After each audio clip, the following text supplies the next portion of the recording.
بسم اللہ الرحمن الرحیم۔ ناظرین، آج ہم ایک بڑے امپورٹنٹ ٹاپک پہ بات کرنے جا رہے ہیں۔ امپورٹنٹ ٹاپک یہ ہے کہ تعلیم اور اس کے معاشرے پر اثرات کیا ہیں، اور دنیا نے اگر ترقی کی ہے تو وہ کس وجہ سے کی ہے؟ صرف ایک فیکٹر ہے، وہ ہے تعلیم۔ تعلیم کی وجہ سے یہ ساری دنیا کے انسان غار سے نکل کر فضا میں گیا، اب مریخ پر پیر رکھ چکا ہے۔ تو یہ بیسیکلی وہی چیز ہے، تعلیم، جس کی وجہ سے یہ ممکن ہوا۔ کل انسان جو ہے وہ سوچ رہا تھا twinkle twinkle little stars how I wonder what you are, تو آج they are walking over the stars. یہ ایک بہت بڑی بات ہے۔ یہ بیسیکلی ایک پاور آف امیجنیشن تھی جس کو کنورٹ کیا تعلیم نے ریالٹی میں۔ تو اس حوالے سے رمشا اور میں ہم ڈسکس کرنے جا رہے ہیں۔ رمشا، آپ کو پتہ ہے کہ بیسیکلی تعلیم کی کتنی اقسام ہیں؟ آپ کو اگر پتہ نہیں ہے تو میں بتا دیتا ہوں۔ ایک رسمی تعلیم ہوتی ہے، اور ایک غیر رسمی ہوتی ہے، اور ایک نیم رسمی تعلیم ہوتی ہے۔ یہ بیسیکلی اس کا مطلب کیا ہے؟ رسمی تعلیم تو وہ ہے جو فارمل ایجوکیشن میں نے اور آپ نے حاصل کی ہے، جو سکولز میں گئے ہیں، ٹیچرز نے ہمیں پڑھایا ہے کتابوں کے ذریعے۔ ظاہر ہے کتابیں تو ہر جگہ ہوں گی، لیکن بیسیکلی ہم نے وہ جو تعلیم حاصل کی ہے وہ بنیادی طور پر ایک رسمی تعلیم تھی یا فارمل ایجوکیشن تھی۔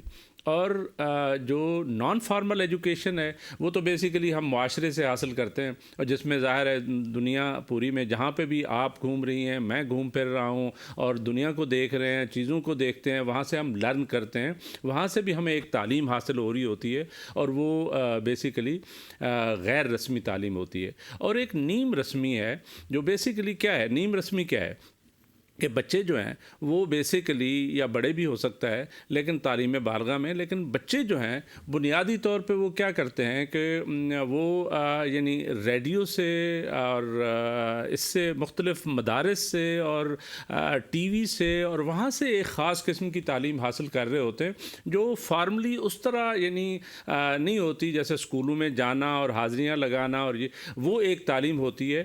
اور اسی طرح میں یہ سمجھتا ہوں کہ یہ جو تعلیم ہے یہ اس کی ایک اور قسم بھی ہو سکتی ہے۔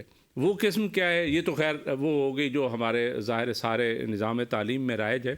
ایک تعلیم دینی ہوتی ہے، اور ایک دنیاوی ہوتی ہے، اور ایک روحانی تعلیم ہوتی ہے۔ تو اس پہ بات کریں گے۔ تو آپ کیا سمجھتی ہیں؟ دینی تعلیم کے بارے میں آپ کا کیا خیال ہے؟ دنیاوی کے بارے میں کیا خیال ہے؟ کیا آپ کے ذہن میں کیا آتا ہے؟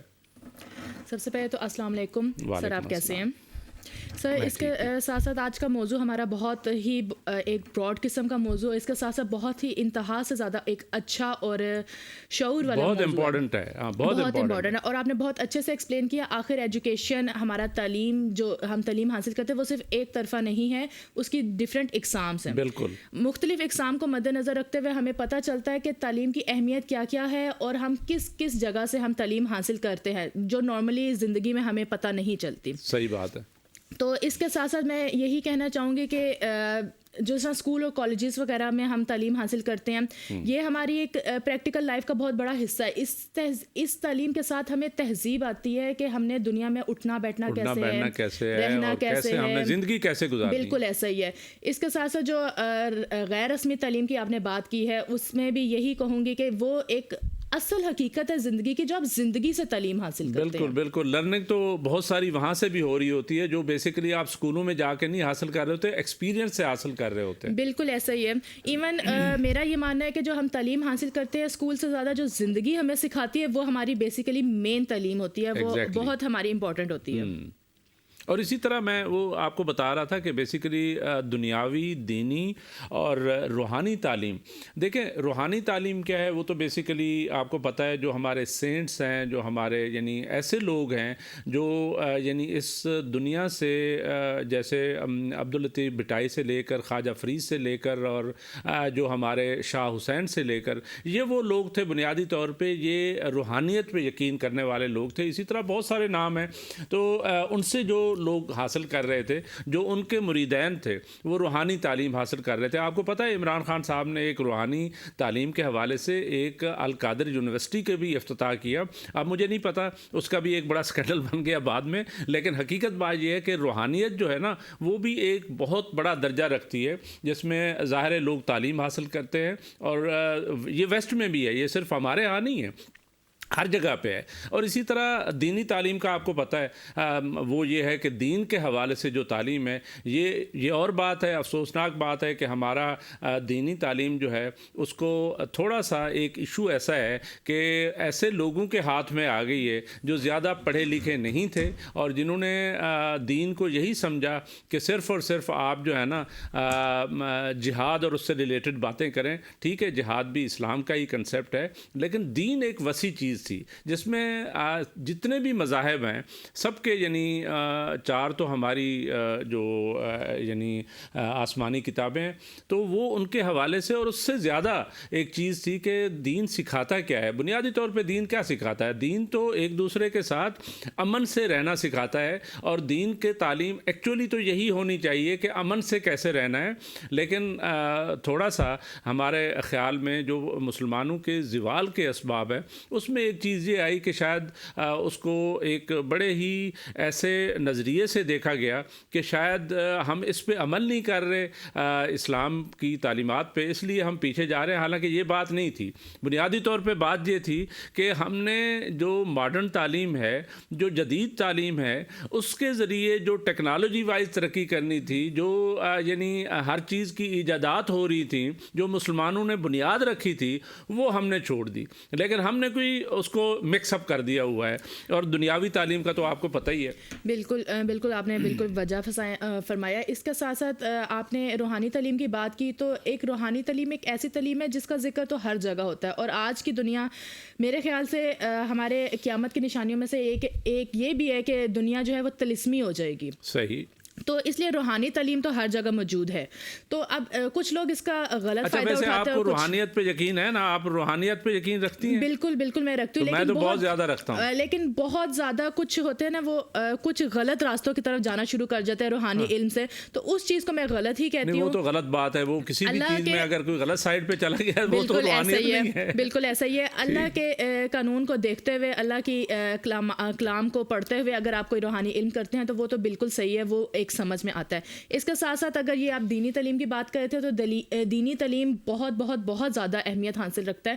لیکن ہمارے کچھ ایسا ہے کہ جو ہمارے دینی تعلیم دیتے ہیں لوگ، ہمیں ساروں زیادہ پڑھے لکھے لوگ نہیں تھے، جس وجہ سے وہ کہتے ہیں نا کوئی اسلام جو ہے نا ایسے لوگوں کے ہاتھ میں آگے ہے. بالکل ایسا ہی ہے جو خود بھی نہیں ہے، اسلام کو اس طرح سمجھتے نہیں ہیں، وہ تعلیم دے رہے ہوتے ہیں. جس طرح آج کل جو ہماری دنیاوی تعلیم ہے یونیورسٹیز اور کالجز، اس کو بھی ایک بزنس کا ذریعہ، کاروباری ذریعہ بنائے. اسی طرح میں دیکھتی ہوں کہ دینی جو تعلیم ہے اس کو بھی ایک بزنس بنا لیا ہے. ہر جو مولوی ہیں، مولوی حضرات ہیں، یا جو بھی ہمیں دین کی تعلیم دیتے ہیں، سب کا ایک الگ الگ وہ نظریہ ہے ان کا اپنا. تو جس وجہ سے بہت زیادہ اختلافات پیدا ہوتے ہیں، لوگ بھٹکتے ہیں، انہیں سمجھ نہیں آتا اسلام بیسیکلی ہے. آپ کو پتہ ہے بنیادی طور پہ اسلام نے دین اور دنیا کو ساتھ ساتھ رکھا ہے. رہبانیت نہیں سکھائی. جو عیسائیت میں تھی رہبانیت نہیں سکھائی. تو دین اور دنیا کو ساتھ رکھنا تھا. تو دنیاوی تعلیم بھی اتنی ہی امپورٹنٹ تھی جتنی دینی تھی. بالکل ایسا تو ہم نے کیا کہ ہم نے تو یک طرفہ بس ایک ہی کاروائی شروع کر دی کہ بس دین کی تعلیم حاصل کرنی ہے اور دنیاوی نہیں کرنی ہے. اور جو دنیاوی حاصل کر رہے ہیں وہ کہہ رہے ہیں دینی نہیں حاصل کرنی. تو اسلام بھی یہی کہتا ہے کہ دونوں تعلیموں کو ہم نے ساتھ لے کر چلنا ہے. اسی سے ہم ترقی بھی کر سکتے ہیں. صحیح بات. دنیا میں بھی اور آخرت میں بھی ہم نے دونوں سنوارنے ہیں. یہ نہیں کہ ہم نے صرف ایک ہی جگہ کو دیکھنا ہے. بالکل صحیح ہے. اچھا رمشا، اس سے ریلیٹڈ بات جو ہے وہ پاکستان میں تعلیم کے حالات کیا ہیں؟ پاکستان میں سچویشن جو ہے نا وہ کیا ہے؟ آپ کو پتہ ہے ہمارے بجٹ کا کتنا حصہ جو ہے وہ گورنمنٹ آف پاکستان تعلیم پہ خرچ کرتی ہے، جو اتنا امپورٹنٹ چیز ہے. Only 2.1% of the GDP. یہ بڑی افسوسناک بات ہے. افسوسناک اس لیے ہے کہ ہمیں جہاں پہ 7-8% جو ہے وہ خرچ کرنا چاہیے تھا. تو وہ میں ٹرکی گیا تھا تو ٹرکی میں بھی یہی حالات ہوتے تھے. Sorry to cut you. وہ ٹرکی میں بھی یہی حالات ہوتے تھے کہ وہاں پہ بھی کوئی 1.5-2% ہی خرچ ہوتا تھا. میں لاسٹ ٹائم جب ٹرکی گیا کیا, یہ پرانی بات ہوگی 2014-15 کی, تو اس میں ہمیں جب ان کے مختلف محکموں نے بریفنگ دی تو اس میں انہوں نے باقاعدہ بتایا کہ اب ہم وہ تعلیم پہ 8-9% خرچ کر رہے ہیں. تو میرا یہ خیال ہے کہ پاکستان میں جہاں پہ 2.5 کروڑ بچہ جو ہے وہ غریب سکول نہیں جا سکتا, وہ غربت کے ہاتھوں تنگ ہے, یا ان کے پاس وہ انفراسٹرکچر نہیں ہے, یا وہ جاتا نہیں ہے, تو وہاں پہ ہمیں بھی کوئی 8-9% خرچ کرنا چاہیے. لیکن افسوسناک بات یہ ہے کہ ہم 2.1% آف دا بجٹ خرچ کر رہے ہیں. لیکن اگر دیکھا جائے تو ہم اتنا کیوں خرچ کر رہے ہیں؟ مطلب باقی ہمارا بجٹ اتنا کیوں نہیں ہے کہ ہم باقی دنیا کے معاشی مقابلے حالات ہی ایسے ہیں, آپ کو پتہ ہی ہے. تو معاشی حالات پھر وہی تو ہم نے بات آ معاشی جاتی ہے, حالات پہلے ٹھیک کرنے تھے. معاشی حالات پھر وہی بات آ جاتی ہے, پھر تو گورنمنٹ جتنا لگا رہی ہے وہ صحیح ہے. لیکن اس کے ساتھ ساتھ ہمیں لیکن گورنمنٹ کو کوئی دوسری اسپینڈنگ کم کر کے تعلیم کو زیادہ بہتر کرنا چاہیے. بالکل ایسا ہی ہے. ابھی ریسنٹلی جس طرح ہم ابھی قرضے میں ڈوبے ہوئے, سب کو پتہ ہے پاکستان ڈیفالٹ قرار دینے والا تھا, لیکن اس کی جگہ اگر دوسری طرف ہم دیکھیں تو پی ایس ایل کی اوپننگ ہوئی ہے ملتان میں, وہ کس قدر شاندار ہوئی ہے. کیا بات ہے, وہ دیکھنے والا ایک دفعہ دیکھتا رہ جاتا ہے. بائی کون پسند تھا, وہ بگا پسند ہے, آئمہ بیگ پسند ہے, کون پسند ہے؟ ایسا ہے کہ صاف سی بات کروں تو مجھے دونوں نہیں پسند. دونوں نہیں پسند. اوہ اچھا, مجھے ویسے دونوں پسند ہے, ٹھیک ہے. وہ آئمہ بیگ مطلب وہ ظاہر ہے ایک رنگ بکھیرتی ہے تو وہ بھی اچھی لگتی ہے. آوازوں کا دونوں کے پاس بہت اچھا ایک ہنر ہے جو وہ بہت استعمال کرتے ہیں. لیکن اس کے ساتھ میں یہ بات کر رہی ہوں کہ اگر ہم یہ ہماری ایکسٹرا ایکسپینڈیچرز ہیں جو ہم اگر کم کر دیں, کچھ ٹائم کے لیے کچھ کم کر دیں, یہ نہیں کہ پرماننٹ کم کر دیں, تو کیا پتہ اس سے ہمارے معاشی حالات بھی ٹھیک ہو جائیں اور اس کے ساتھ ساتھ ہمارا تعلیمی نظام کچھ بہتر ہو. یہ جو پی ایس ایل وغیرہ ہو رہا ہے اس کی تو ایک اور ڈائریکشن بھی ہے کہ یہاں سے جب کوئی بھی بزنس ایکٹیویٹی, جہاں بزنس نہ ہو رہا ہو, بزنس ایکٹیویٹی بھی جنریٹ ہوتی ہے, بہت ساری کمپنیاں آ کے پارٹیسپیٹ کرتی ہیں, وہاں سے کوئی پیسے کما کے اور جو ایڈورٹیزمنٹس جاری ہوتی ہیں, تو اس سے یہ ایک یعنی موڈ آف بزنس بھی ہے. یہ مطلب اس طریقے سے یہ بالکل بیکار چیز نہیں ہے, جہاں پہ نوجوانوں کو, لوگوں کو اکٹھے رکھنے والی بات ہے, ان کو ذرا ایک پازیٹیو سائڈ پہ لگانے والی بات ہے, وہاں پہ ایک بزنس بھی ہے. بالکل بزنس تو ہے, لیکن بزنس تو ہر جگہ, ایک یہاں کے ہمارا تعلیمی نظام تک ایک بزنس کی بنیاد ہے.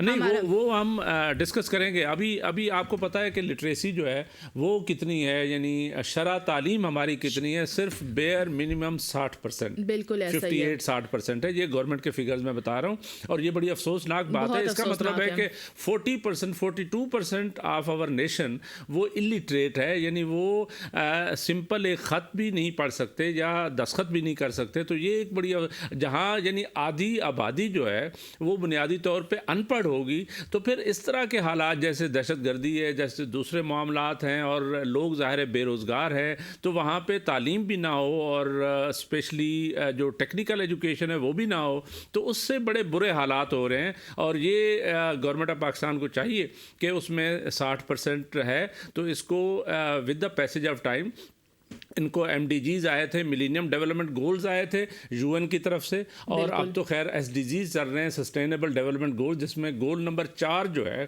وہ بنیادی طور پہ ایجوکیشن سے ریلیٹڈ ہے, ایس ڈی جی کا.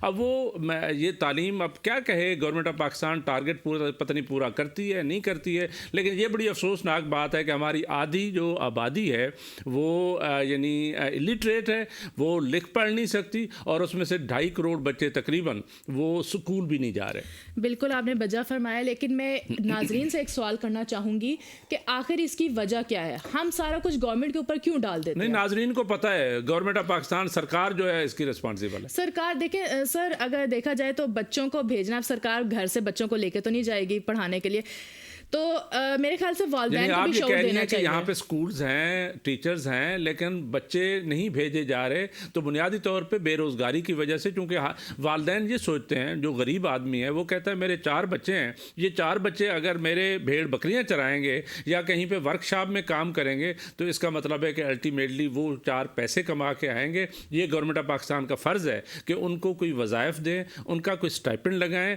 ان کو انسینٹیوز دیں, تاکہ وہ بچے جو غربت محبت کی وجہ سے والدین نہیں بھیجتے وہ بھی اسکول جائے. بالکل ایسے ہی میں آپ کی بات سے بالکل اتفاق کرتی ہوں، لیکن سر اب والدین کا نظریہ کچھ ایسا ہو چکا ہوا ہے، جیسے آپ نے یہی بات کی کہ 4 پیسے کمائیں گے تو وہ یہی کہتے ہیں کہ تعلیم حاصل کرنے سے بہتر ہے 4 پیسے کما لے. لیکن ان کی یہ مینٹلٹی آخر ہے کیوں؟ اب اس کے پیچھے گورنمنٹ کا ہاتھ ہے کہ کیوں انہوں نے اتنا ڈگریاں اتنی عام کی ہوئی ہیں کچھ جگہ پر، جن کے پاس پیسے ہیں وہ ڈگریاں خرید بھی رہے ہیں، تو جس کی وجہ سے معیار گر رہا ہے. ٹیکنیکل ایجوکیشن رمشا دینی چاہیے تھی وہ، تاکہ وہ اس قابل ہوں کہ وہ جو ہے نا جائیں کہیں پہ کام کر سکیں. آپ کو پتہ ہے دنیا میں 13 بگیسٹ جو کمپنیز ہیں وہ آپ سے تعلیم نہیں پوچھتے، وہ صرف یہ پوچھتے ہیں کہ آپ جانتے کیا ہے. بالکل ہنر کیا ہے آپ کے ہاتھ میں. ایپل اور یہ ساری کمپنی آپ کو پتہ ہے یہ آپ سے یہ نہیں پوچھتے کہ آپ کی تعلیم کیا ہے، یہ کہتے ہیں آپ کتنا جانتے ہیں. بالکل ہم لوگ جو ہے نا ایک دوڑ میں لگے ہوئے ہیں، زندگی کی ایک دوڑ ہے. اگر جو بچے تعلیم حاصل کر رہے ہیں ان میں بھی ایک دوڑ ہے کہ یار فرسٹ آنا ہے، لیکن آخر ایسا کیوں؟ بچے کو تعلیم تو دیتے ہیں لیکن اس کے ساتھ ساتھ ہنر کیوں نہیں سکھا رہے؟ یہ یونیورسٹیز کا بھی ایک بہت زیادہ خراب معاملات ہیں کہ وہ اس ہنر کی طرف جاتے ہی نہیں ہیں، وہ فوکس ہی نہیں کر رہے اس چیز کے اوپر مین ٹارگٹ کیا ہے. اور بالکل آپ کی بات بالکل ٹھیک ہے کہ گوگلس وغیرہ میں جائیں تو وہ لوگ صرف ہنر دیکھتے ہیں، ادھر آپ کی سی ویز کے اوپر آپ کا CGPA، آپ کے مارکس، آپ کے گریڈس نہیں دیکھے جاتے. بالکل صحیح بات ہے. یہ اسی طرح سے وہ ایک پاکستان میں تعلیم کے حالات کو ڈسکس کر رہے تھے، کوئی سرکاری تعلیم ہے اور کچھ غیر سرکاری ہے. اب مجھے یہ بتائیں غیر سرکاری تعلیم کو پہلے عام کیوں کیا گیا؟ اس لیے کیا گیا کہ سرکار جو ہے وہ یعنی نہیں پڑھا سکتی تھی اتنی بڑی تعداد میں، تو انہوں نے یعنی غیر سرکاری لوگوں کو اس کی اجازت دی کہ وہ اپنے انسٹیٹیوشنز کھولیں، اور بڑے بڑے اچھے انسٹیٹیوشنز جو ہے نا پاکستان میں کام کر رہے ہیں، تعلیمی ادارے ہیں. اور لیکن ایک حقیقت ہے کہ جو سرکار تعلیم دیتی ہے، اب سمجھ یہ نہیں آتی کہ یہاں پہ کوئی سرکاری آدمی جو ہے وہ PN سے لے کر پریزیڈنٹ تک، بڑے افسوسناک بات ہے کہ وہ اپنے بچے غیر سرکاری اداروں میں پڑھاتے ہیں. میرا یہ خیال ہے کہ گورنمنٹ کو یہ پابندی لگانی چاہیے، چاہے وہ منسٹر کا بچہ ہے، چاہے وہ کمشنر کا بچہ ہے، چاہے وہ سیکٹری کا بچہ ہے، چاہے وہ PN کا بچہ ہے اور پریزیڈنٹ کا بچہ ہے. اگر وہ سرکار میں کام کرتا ہے تو پہلی تو یہ کریں کہ ان سب کو سرکاری اداروں میں لے کے آئیں، سو دیٹ کہ سرکاری جو ادارے جن کے حالات اتنے برے ہو گئے ہیں وہ تو ذرا ٹھیک ہوں. وہ اسی لیے ٹھیک نہیں ہوتے کہ ان میں سے کسی کے بچے جو ہے سرکاری اداروں میں نہیں پڑھ رہے. تو میرا یہ خیال ہے کہ ان آنے والے دنوں میں گورنمنٹ آف پاکستان کو اس طرح کی پالیسی اپنانی چاہیے اصولاً سرکاری اداروں کو بہتر کرنے کے لیے. اور غیر سرکاری اداروں پہ پھر بات کرتے ہیں. آپ آئی ایم شیور کہ آپ بھی غیر سرکاری اداروں میں پڑھی ہوں گی. میں وہ کہتے ہیں نا نیم غیر سرکاری ہوتا ہے، وہ اس بیچ میں ہوں. تو آپ کہاں پڑھتی رہی ہیں؟ سر بیسیکلی میں سر سید سے پڑھی ہوئی ہوں. سر سید سے پڑھی؟ جی سر وہ تو سرکاری ہے؟ سرکاری نہیں ہے، بس مڈ میں ہے. مڈ میں ہے مطلب کہ نہ وہ پرائیویٹ ہے بہت زیادہ اور نہ ہی بالکل سرکاری ہے، درمیان میں نیم سرکاری ہے. اسی طرح میری جو ہائر ایجوکیشن ہے، جو یونیورسٹی لیول ہے، وہ الحمدللہ نمل سے ہے، جو بیسیکلی فیڈرل کے اندر آتی ہے. تو میں تو سیٹسفائی رہی ہوں کافی. تقریباً نیم سرکاری ہی آ جاتا ہے بیسیکلی. لیکن اس میں بھی میں اس کی برائی نہیں کروں گی، لیکن میں یہ پورے اوور آل یونیورسٹیز یا اسکولس کی بات کروں گی کہ یہاں پہ ہمیں پریکٹیکلی چیزیں نہیں سکھائی جا رہی تھیں. ہمیں کتابی رٹا اور کتابی کیڑا بننا تو سکھایا جا رہا تھا، لیکن اس کے ساتھ ساتھ ایک ہنرمند شخص، دنیا میں جینے کا طریقہ، پیسے کیسے کمانے، کیونکہ بیسیکلی ہماری نیڈ ہی پیسے کمانا ہے، جس وجہ سے والدین 4 بچوں کو 4 پیسے کمانے کے لیے بچپن سے نکال دیتے ہیں بنسبت ان کی تعلیمی تربیت کرنے کے. نہیں، تعلیم تو ایک ویسے ہی بزنس بن چکی ہے. آپ کو پتہ ہے یہ جو یونیورسٹیاں ہیں یہ سمجھیں کہ یہ شوگر ملیں لگی ہوئی ہیں. اب یہ یعنی غیر سرکاری کی میں بات کر رہا ہوں، اتنی وہ فیسیں لیتے ہیں. اچھا، والدین ہر چیز جمع پونجی سب کچھ بیچ کے بچوں کو پڑھانے کے چکر میں وہ اتنی بڑی بڑی ہیفٹی جو فیس ہے وہ دینے کو تیار ہو جاتے ہیں. اس کی وجہ کیا ہے؟ وہ کہتے ہیں ہمارا سرمایہ تو ہمارے بچے ہیں، یہ ایک دفعہ پڑھ جائیں. تو انہوں نے کیا کیا ہوا ہے کہ ان کو بالکل فریسیں کی ہوئی ہے، ان کا چمڑا ادھیڑ رہے ہیں. یہ بھی گورنمنٹ آف پاکستان کو کوئی ریگولیٹری اتھارٹی بنا کے، گو کہ اسکولوں کی حد تک کوئی ریگولیٹری اتھارٹیز میرا خیال ہے کام کر رہی ہیں، لیکن یونیورسٹیز میں جہاں پہ ہائر ایجوکیشن کمیشن کو یہ کام کرنا تھا وہ پراپر طریقے سے میرا نہیں خیال کہ مانیٹرنگ ہو رہی ہے. فیس کے حوالے سے میں بات کر رہا ہوں، اور اسپیشلی میڈیکل کی جو تعلیم ہے وہ تو میڈیکل کالجز جو ہیں وہ تو بڑے آرام سے مطلب اتنی فیسیں لے لیتے ہیں. ایک بچہ کوالیفائی نہیں کرتا اس سے کوئی 50 لاکھ کروڑ روپیہ لے کے اس کو بھی داخلہ دے دیتے. بالکل ایسا. یہ تعلیم کا نظام انتہا درجے کا خراب ہو چکا ہے، لیکن کچھ جگہ پہ ہے ابھی بھی صحیح چل رہا ہے. لیکن آپ نے جیسا میڈیکل کی بات کی، بالکل ایسا ہی ایک تو آپ ڈاکٹر. نے میڈیکل کی تعلیم کیوں نہیں حاصل کی؟ پہلے یہ بتائیں. یہاں پہ تو ہر بندہ جو ہے وہ ڈاکٹر بننا چاہتا ہے. بالکل ایسا ہی ہے. اب اس کے پیچھے اگر میں آپ کو بتاتی چلوں، جو میری کالج کی تعلیم ہے، جو میرے FSC 11ویں اور 12ویں کی تعلیم تھی، وہ میں پری میڈیکل کی اسٹوڈنٹ ہی رہی ہوں. اچھا، پری میڈیکل تھی. جی بالکل. تو اس کا مطلب اتنے نمبر نہیں آئے؟ نہیں، نمبرز کی بات بھی نہیں تھی. بیسیکلی نمبرز بھی تھے، کچھ اتنے نہیں تھے کہ سرکاری جا سکوں. دوسرا یہ کہ کیا نام تھا، اس کا مطلب اتنی پڑھاکو بچی نہیں تھی؟ نہیں، پڑھاکو میں تھی، یہ نہیں کہ میں پڑھاکو نہیں تھی، بالکل تھی. نمبر کیوں نہیں آیا؟ آپ اتنی ذہین ہیں تو آپ کا کیا مسئلہ ہوا؟ بس دیکھیں 2 وجہ رہی ہیں اس کی. فرسٹ آف آل میرا اتنا انٹرسٹ نہیں رہا تھا FSC کی تعلیم کے بعد میڈیکل میں جانے کا. تو میرے جیسا دیکھا جائے تو میرے پیرنٹس بھی چاہتے ہوتے تھے، جیسا شفا انٹرنیشنل یونیورسٹی ہے تو ادھر کافی ٹرائی کیا تھا. ایون میرا ایڈمیشن بھی ہوا تھا وہاں پر. شفا میں ہو گیا تھا؟ جی شفا میں ہوا تھا. شفا تو بڑا اچھا انسٹیٹیوشن ہے، تو پھر آپ گئی کیوں نہیں؟ اس کی ریزن یہ فرسٹ آف آل مجھے نا ذرا خون سے ڈر لگتا تھا، صاف سی بات ہے. تو مجھے نا بڑا یہ ڈر لگتا تھا. خدا نہ خواستہ، بڑی نرم دل کی ہیں، خدا نہ خواستہ میرے ہاتھ سے کوئی مر جائے یا میرے ہاتھ سے میری غلطی ہو، جیسا آج کل بہت عام ہے، تو پھر وہ برداشت نہیں ہو سکتا تھا. بیٹا ڈاکٹر ہے، لیکن حقیقت بات یہ ہے کہ میں آپ کو بتاؤں کہ یہ with the passage of time جب آپ ایک شعبے میں چلے جاتے ہیں تو پھر ظاہر ہے وہاں پہ جو ہے نا آہستہ آہستہ آپ کا دل بھی ٹھیک ہو جاتا ہے. چونکہ اب دنیا میں ہر بندے نے جانا ہے تو ظاہر ہے ہاسپٹل میں میکسیمم لوگ جاتے ہیں تو وہیں پہ ان کو ظاہر ہے علاج بھی ہو رہا ہوتا ہے ایٹ دا سیم ٹائم. یہ ایک بہت بڑی خدمت بھی ہے. دیکھیں بالکل خدمت ہے، لیکن اگر آپ گورنمنٹ اداروں کا دیکھیں تو وہ تو سمجھ آتی ہے کہ خدمت ہے اور وہ بہت اچھا کام بھی کر رہے ہیں، ہاسپٹلس وغیرہ ہیں. لیکن ہماری عوام گورنمنٹ کو اتنا ترجیح دیتی بھی نہیں ہے. وہ کوشش کرتے ہیں ہم پرائیویٹ کی طرف جائیں کیونکہ وہاں کا ماحول، انوائرمنٹ سارا کچھ اچھا ہوتا ہے، وہ تھوڑا بہتر ہوتا ہے. لیکن اگر اس کے عوض میں ہم لوگ دیکھیں، اب ہم بھی پرائیویٹ ہاسپٹلس میں علاج کرواتے ہیں، آپ جب تک پیسے نہیں دیں گے وہ آپ کا علاج نہیں کریں گے. آخر ایسا کیوں ہے؟ اب وہ یہاں پر یہ تعلیم کدھر جاتی ہے ہماری؟ مجھے اس بات سے یاد آ گیا، آپ کو شاید پتہ ہے یا نہیں ہے، ناظرین کے لیے ایک ڈاکٹر جمعہ خان تھا کراچی میں. تو وہ بہت اچھا ڈاکٹر تھا اور بہت بڑا ڈاکٹر تھا. اس کا ایک ہی بیٹا تھا. تو وہ ہوا یہ کہ جو آپ نے پیسوں کی بات کی، یہ بڑی افسوسناک بات ہے. اس کا ایک بیٹا تھا اور اس کا کوئی رات کو ایکسیڈنٹ ہو گیا. تو وہ جو لوگ اس کو بچانے والے تھے وہ ہاسپٹل میں لے کے آئے. انہوں نے کہا ڈاکٹر صاحب یہ ایک بڑا، یعنی اس وقت تک پتہ بھی نہیں تھا کہ یہ اسی کا بیٹا ہے. تو اس کا جو ہے نا، اس نے کہا مجھے تو اتنے پیسے چاہیے. جب وہ پیسوں کی بات کرنے لگے تو وہ ڈاکٹر صاحب نے کہا میرے پاس تو ابھی ٹائم نہیں ہے. ہوا یہ کہ ٹائم اتنا گزر گیا اور اس بچے کی ڈیتھ ہو گئی اور اسی ڈاکٹر کے بیٹے کی. اور وہ اس کے بعد جب ڈاکٹر کو پتہ چلا تو وہ تو پھر افسوس سے جو ہے نا مرنے والا ہو گیا. تو یہ بعض اوقات یہ پیسوں کا لالچ جو ہے وہ پتہ نہیں ڈاکٹر کیوں کرتے ہیں، مجھے تو بات سمجھ نہیں آتی. حقیقت بات یہ ہے کہ یہ جمعہ خان والا جو ہے یہ سب کے لیے ایک لرننگ ہے، ایک تعلیم ہے کہ ہمیں ٹھیک ہے، ہمیں پیسے چاہیے، پیسے زندگی گزارنے کے لیے چاہیے، اس لیے نہیں چاہیے کہ ہم بالکل انسانیت سے گزر جائیں. بالکل. تو مجھے ایک بریک کا کہا جا رہا ہے. ناظرین ایک بریک لیتے ہیں اور اس کے بعد پھر رمشا اور میں اور چیزیں ڈسکس کرتے ہیں. ضرور.